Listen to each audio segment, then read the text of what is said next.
Muy buenas tardes, bienvenidos al cierre del dólar en Colombia. Soy Luisa Pérez y me agrada estar con ustedes para entregarles toda la información sobre las monedas y los mercados del mundo. Así las cosas, revisen entonces de qué manera cerró el dólar durante la jornada, que vemos que tiene un poco de volatilidad.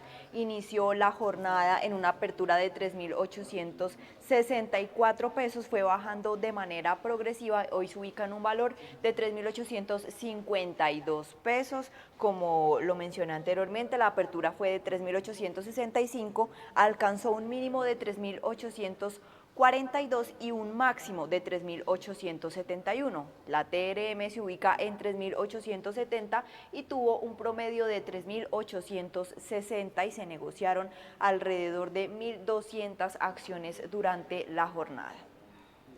A propósito del cierre del mercado cambiario en Colombia, esto nos explica Edgar Jiménez, quien es profesor de finanzas de la Universidad Jorge Tadeo Lozano. Interrumpimos el programa para anunciarles que ya vamos a darle paso a la rueda de prensa del Banco de la República, donde se darán a conocer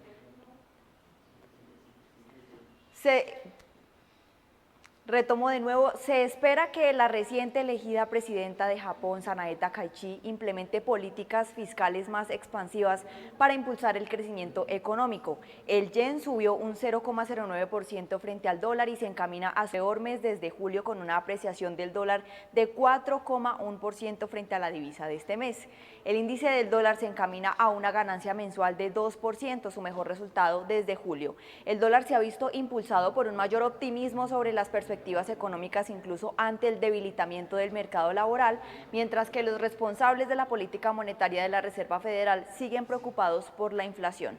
De esta manera, en el plano internacional fue como se comportó durante la jornada el DXY, que ya vamos a ver entonces de qué manera cerró durante el día. Recordemos que en sesiones anteriores había cerrado a la baja, sin embargo, hoy vemos que presenta comportamiento positivo. El DXY avanzó 0,28% y se ubica en 99 unidades con 82. En noticias internacionales les cuento que el oro ha mostrado un repunte importante durante octubre, donde de momento acumula ganancias de alrededor del 4%. La explicación sobre este movimiento nos la da Silvia Juliana Mera, de la Dirección Ejecutiva de Estudios Económicos de Grupo Bolívar. En el corrido de este año, el oro se ha valorizado cerca del 60% y ha superado un máximo histórico de $4.000 la onza. En este gráfico vemos cómo el precio del oro ha mantenido una tendencia ascendente desde mediados de 2023 y no ha bajado. Pero, ¿qué fuerzas están detrás de este comportamiento? Lo primero que hay que aclarar es que si bien el oro es una materia prima utilizada en varias industrias, tiene una característica especial, y es que es un depósito de valor. Cuando nos referimos a que el oro es un depósito de valor, es porque es un elemento escaso, durable y considerado históricamente como un patrimonio a nivel mundial. Su oferta es finita y, dado que no se corroe, su valor perdura en el tiempo. En el siguiente panel encontramos la oferta mundial de oro y su demanda. Como vemos, la oferta de oro mundial durante los últimos trimestres ha sido cercana a 1.200 toneladas y proviene principalmente de la minería, pero cerca del 27% del oro que se negocia es reciclaje de piezas de oro ya existentes. Por otra parte, la demanda de oro está distribuida en varios sectores. 37% del oro ofertado en los últimos trimestres ha sido utilizado en joyería, mientras que el 7% se ha destinado a la tecnología, incluido la elaboración de piezas odontológicas. Los bancos centrales de los diferentes países son compradores tradicionales de oro y están adquiriendo cerca del 20% del oro en circulación actualmente, mientras que la demanda de oro para inversión se ha incrementado hasta superar más del 30% de la oferta de oro en los últimos trimestres. La demanda de oro por parte de diferentes inversionistas ha aumentado debido a que estos buscan protegerse ante la creciente incertidumbre económica y geopolítica. En particular, frente a Estados Unidos se presentan al menos dos retos importantes. El primero es sobre la credibilidad de la Fed, pues existe la inquietud de que la inflación continúe repuntando durante los próximos meses y que la Fed sea un poco más laxa de lo acostumbrado en el control de la inflación debido a la intervención de la administración Trump. En segundo lugar, es sobre la sostenibilidad de la deuda pública de Estados Unidos, pues se espera que se mantenga en una trayectoria creciente en los próximos años, generando vulnerabilidades fiscales. Estos factores han llevado a una devaluación del dólar de XY a nivel global, que en lo corrido del año acumula una caída del 9% y a un aumento en la demanda de oro por parte de los inversionistas al considerarlo como el principal activo refugio. A este cambio de preferencia se le conoce como el debasement trade o en español el trade de devaluación. Nos vamos para otro mercado importante de la economía estadounidense y les cuento que son los bonos del Tesoro. El Tesoro a 10 años amplió su tendencia alcista el viernes, alcanzando en un momento dado el nivel de 4,10% tras el recorte de tipos de interés de esta semana por parte de la Reserva Federal y su tono más agresivo de lo esperado.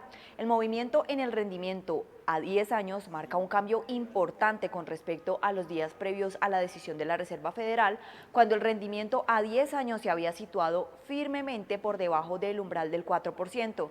La Reserva Federal recortó los tipos de interés en 25 puntos básicos hasta un rango objetivo de entre el 3,75% y el 4%, el nivel más bajo en 3 años, en una votación de 10-2 que ya se anticipaba ampliamente entre los inversores. El presidente de la Reserva Federal, Jerome Powell, también advirtió que otro recorte de tipo en diciembre dista mucho de ser una conclusión inevitable.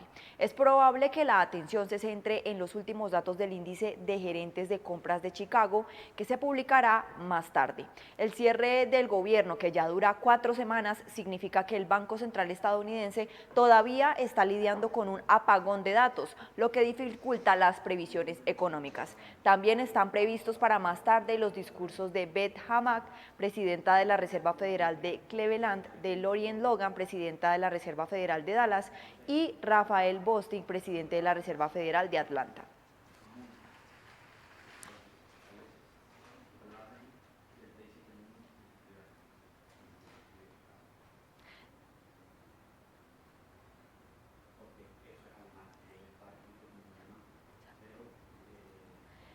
De esta manera fue como cerraron los bonos durante la jornada. El bono de referencia a 2 años finalizó retrocedió un punto básico en 3,60%, mientras que el bono a 10 años, como lo anunciamos recientemente, avanzó 2 puntos básicos en 4,09%.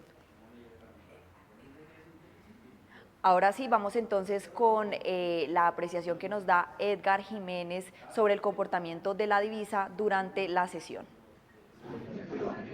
Bueno, la última sesión del mercado cambiario del mes y de la semana, ya con fin de mes, pues dejó ver volúmenes de negociación un tanto por debajo de lo tradicional, pero pues es muy normal en una sesión, una jornada de fin de mes, fin de semana, puente festivo. Pero de todos modos la misma dinámica de los mercados pues hace que eso sea visto como dentro de los parámetros normales. Como ya lo decíamos, revaluación en el peso colombiano, se fortalece un poco frente al dólar de los Estados Unidos, seguimos en ese rango ahí, por encima de los 3.800, de todos modos, todavía no se rompe ese rango y pareciera ser difícil que se fuera a dar una ruptura hacia abajo, más aún cuando vemos el índice de XY, que hoy estuvo a muy poco de cotizar en los 100 puntos, y viene y lleva casi todo octubre, más de la mitad de octubre, dejando ver fortaleza del dólar estadounidense, es decir, dólar hacia arriba contra monedas de países industrializados, contra monedas de estos países como el yen japonés, libra esterlina, el euro también. Entonces venimos viendo una fortaleza del dólar estadounidense ya desde hace días que no se ve reflejada en Colombia y tampoco en Latinoamérica, por lo que no sería raro que noviembre o incluso diciembre fueran meses devaluacionistas y volviéramos a tener tasas de cambio por los lados de 3.900, al menos para Colombia, o en el rango 3.900, incluso 4.000. Ya hemos visto que ha habido días de volatilidades muy fuertes y Colombia tradicionalmente tiene un nivel de riesgo, de volatilidad o un beta, pues como se diría técnicamente hablando, unos movimientos muy fuertes en este sentido, y esas betas, esas volatilidades hacen que no sea raro volver a ver 4.000 pesos o 3.900 en el muy corto plazo, más aún con este tema internacional. No obstante, hablando de temas internacionales, tenemos pues el peso chileno hoy realmente muy estable, algo de devaluación modesta. El peso mexicano devalúa 0.3, 18 pesos con 58, un tanto hacia arriba. Tenemos el real brasilero con algo de reevaluación también, haciendo algo muy parecido a lo que hace Colombia, pero insisto, y hay que estar muy atentos a que es posible que se den algunos cambios importantes en la dirección, por lo menos en el corto plazo, tal vez una corrección, es decir, que si llegamos a ver niveles de evaluación de 100 o 200 pesos, no sería raro por las mismas condiciones propias y por el historial de lo que sucede en Colombia. Hoy lo mismo, tasas de interés del Banco de la República, y yo creo que ellas van a ir sin cambios incluso hasta marzo o abril. Estoy de acuerdo con el consenso de los analistas, creo que luego de pensar que eventualmente podría haber algún tipo de recorte, no lo va a haber. Entonces un factor ahí adicional que puede jugar en el tema cambiario que hay que tener en cuenta, y pues de todos modos estas tasas de interés altas, porque en Colombia digamos que para los inversionistas siguen siendo interesantes, atractivas, tasas de interés, por ejemplo, para un CDT del 10% o incluso un poquito más, son bien vistas, o sea, es muy, muy interesante. Entonces es un elemento o una variable que se agrega ahí al modelo, donde, si bien es cierto, viene algo de evaluación, tal vez hay algo que las tasas de interés no lo permitan, pero de todos modos lo que sí hemos visto históricamente es que si en el mundo el dólar estadounidense sube y en Latinoamérica pasa lo mismo, Colombia sigue exactamente la misma dirección, más allá de los movimientos propios o internos que podamos hacer. Entonces, así que muy atentos, ya dependemos mucho de la política monetaria de los Estados Unidos, veremos qué dice las minutas acá en Colombia del Banco de la República, así que política monetaria estadounidense y local hay que estudiarla mucho, leerla mucho para entender un poco hacia dónde va el mercado, pero de todos modos, ojo, porque los indicadores internacionales son los que van a marcar la parada en esto, y pareciera ser que esto es hacia arriba. Los precios del petróleo se encaminan a su tercer descenso mensual consecutivo, cayendo este viernes debido a la fortaleza del dólar estadounidense y a los débiles datos económicos de China, así como al aumento de la oferta por parte de los principales productores a nivel mundial. El dólar estadounidense se mantuvo cerca de sus máximos de 3 meses frente a sus principales pares, lo que encareció la compra de materias primas denominadas en dólares como el petróleo. Mientras tanto, Arabia Saudita, el mayor exportador de petróleo del mundo, podría reducir el precio de su crudo de diciembre para los compradores asiáticos a mínimos de varios meses debido a la abundancia de suministros, según indicaron las fuentes, lo que generó una nota pesimista. El petróleo también cayó después de que una encuesta oficial mostrara que la actividad fabril de China se contrajo por séptimo mes consecutivo en octubre. Se prevé que tanto el Brent como el WTI caigan alrededor de 3,5% en octubre, ya que la Organización de Países Exportadores de Petróleo y sus principales productores no pertenecientes a la OPEP+, aumentarán la producción para ganar cuota de mercado.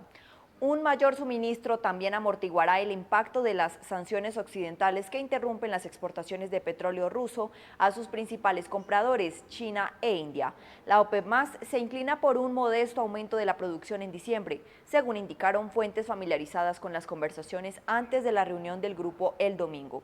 Los 8 miembros de la OPEP+ han aumentado sus objetivos de producción en más de 2,7 millones de barriles diarios o alrededor de 2,5% del suministro mundial mediante una serie de incrementos mensuales. Mientras tanto, las exportaciones de crudo del principal exportador, Arabia Saudita, alcanzaron en agosto un máximo de 6 meses de 6.407 millones de barriles diarios, según datos de la Joint Organization Data.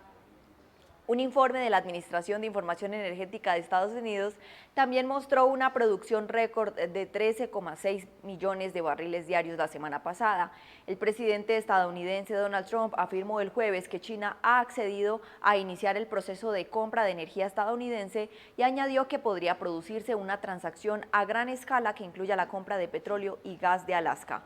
Sin embargo, los analistas seguían mostrándose escépticos sobre si el acuerdo comercial entre Estados Unidos y China impulsaría la demanda china de energía estadounidense. Bajo este contexto, así se comporta el petróleo a esta hora de la jornada, que como vemos ha avanzado levemente. El petróleo de referencia Brent 0,06%, ubicándose en $65.06, mientras que el petróleo estadounidense, es decir, el WTI, también avanza en línea con el Brent 0,56%, más de 30 puntos, y se ubica por encima de los $60. Sin embargo, pues se mantiene todavía sobre ese valor. No ha subido, no ha bajado, pero se mantiene todavía sobre esos $60. Y con esta información llegamos al final de este espacio. Espere